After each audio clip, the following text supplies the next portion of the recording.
Are you thinking about starting an edible garden but not quite sure where to begin? Well, stick around and I'll point you in the right direction. Come on, let's go.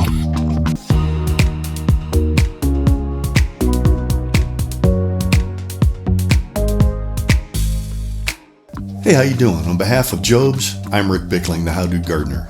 You know, there's nothing quite as rewarding as walking out to your own edible garden, picking some of your favorite fruits and vegetables, and then having them with dinner.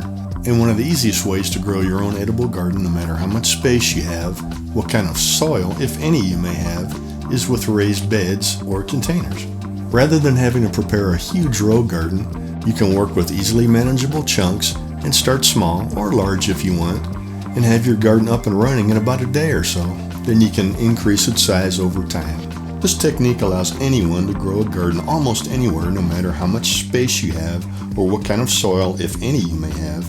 Rather than just trying to dig down into the existing soil, garden on top of whatever soil or surface you may have by adding your own soil mixture into raised beds placed on top of the ground. But what are some of the benefits of gardening in raised beds versus just a plain old regular in-the-ground garden? The first way it benefits you over a traditional garden is soil compaction. In a traditional garden, you've got to walk in between the rows, in between the plants, in order to sow, water, fertilize, and harvest your crop. By using beds that are no wider than 4 feet, you can easily reach anywhere into your bed from either side. That way you'd never have to walk in your beds. The soil is never compacted. The raised beds keep the grass, weeds, and tree roots out.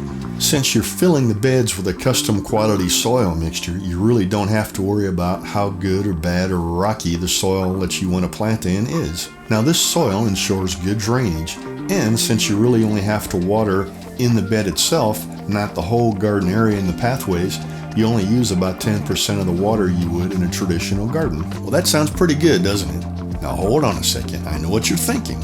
Before you go out and bulldoze the entire backyard and just start building a bunch of raised beds everywhere, we need to determine how many you have room for, where you're going to put them, and most importantly, how many you're willing to build, install, maintain, plant in, and harvest from. Remember, a small, well-tended garden or containers will produce more than a large garden that's weed-filled and untended. You don't need a degree in art or an expensive software program to draw a rough sketch of your landscape and garden plan. If you have the original survey from when you bought your house, make a copy of it and use it as a starting point. If not, just make a rough sketch of the footprint of your home or go into Google Earth, do a screenshot and trace around that. What you want to do is draw in the existing landscape features, the planned garden areas, indicate which way is north, and make a note of any shady or poorly drained areas. Now, one of the first decisions you're going to have to make with raised beds is what material are you going to build them out of? Some of your choices are untreated lumber, typically Douglas fir, hardwood like oak, cedar like a fence outside, composite deck boards, which is what I use, metal, could be galvanized, could be just plain steel, brick with or without mortar, stone, again with or without mortar, concrete block, again with or without mortar, just some old logs stacked up. There's a lot of kits available, and really on a smaller scale, you can just use some containers like a 5-gallon bucket, some big planters, as long as they have good drainage. As they say, safety first. The 2 materials that I would recommend you never use are railroad ties and any kind of pressure-treated lumber. Railroad ties are treated with chemical preservatives such as creosote and chromated copper arsenate. Doesn't sound like something you want in your garden, does it? Both of these are harmful to humans and pets, and they're banned for residential use. Now, although the chemicals used in pressure-treated lumber are supposed to be safer than they used to be, for many years they contained arsenic, I personally would still avoid using this. If you've ever picked up a pressure-treated board at the store, you know it tends to be very moist. Whatever that stuff is, I don't want it leaching into my soil. There are plenty of other materials available. The 2 main objective criteria that we're going to take a look at are price and durability, and there's a direct relationship between these two. In general, the more a material cost, the longer it's going to last. All right, well, let's take a look at my top 4 choices for materials to use for a raised bed.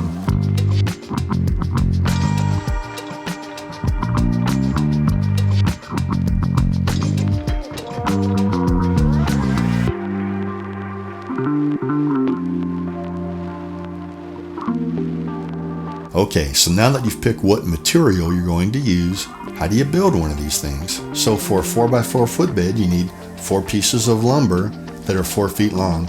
Now I suggest that you get your home center to cut your boards for you, because a 4-foot piece of lumber is easy to fit in almost any car. You don't need a big truck for it. Now, 2 things you need to keep in mind when you're building this is you want to keep it square and stagger the corners as you're putting it together. Let me show you how that works. Take 2 of your boards, place them on edge, and butt one of them up against the long side of the other board.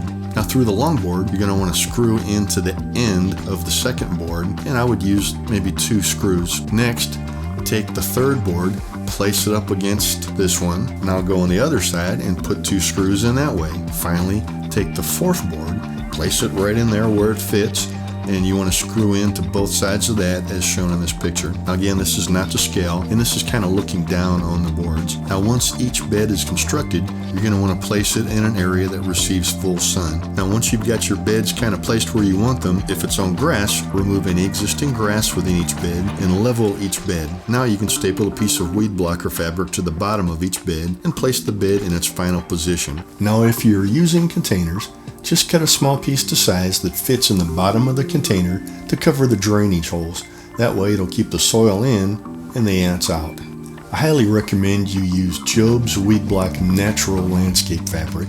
Weed Block Natural uses NGO fibers, derived from materials like corn, wheat, and beets, to offer the first landscape fabric made from renewable resources. This environmentally responsible fabric saves 50% in oil plastic films, hinders weed growth for years, and allows moisture and air in to help keep your plants healthy. Be sure to choose a good quality potting soil made specifically for raised beds. Okay, so how much total soil do you need for one bed? Like we said, each bed is 4 feet long by 4 feet wide. So for a 6-inch deep bed, that's going to be a total of 8 cubic feet of soil. Now for a 12-inch or 1-foot deep bed, that's 16 cubic feet of soil. And when you're at the store, the typical size of a bag of each of these is 2 cubic feet. Now be sure to choose seeds and transplants that are regionally and seasonally appropriate for your area. Select healthy transplants that are 6 to 8 inches tall, and verify that they're not root bound by looking underneath and making sure there's not a lot of roots sticking out of the pot. Make sure you follow the recommendations on the seed packet and that little plastic thing stuck in each transplant on plant spacing and planting depth. Providing the proper nutritional elements to the soil around your plants throughout their whole growing cycle is key to a bountiful harvest. Now before planting seeds, I would broadcast some Jobe's Organics tomato and vegetable fertilizer over the planting area and then mix that into the top layer of soil. Now with transplants, after you dig the hole and carefully put the plant in there, place 2 Jobe's Organics Fast Start tablets in there with the plant.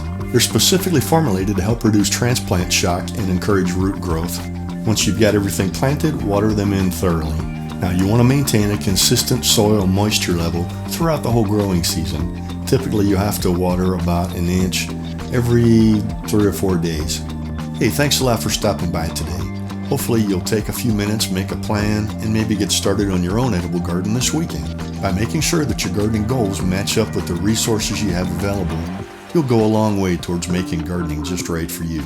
Now remember, there will always be frustrations and failures, but just learn from them, adapt, and enjoy the journey.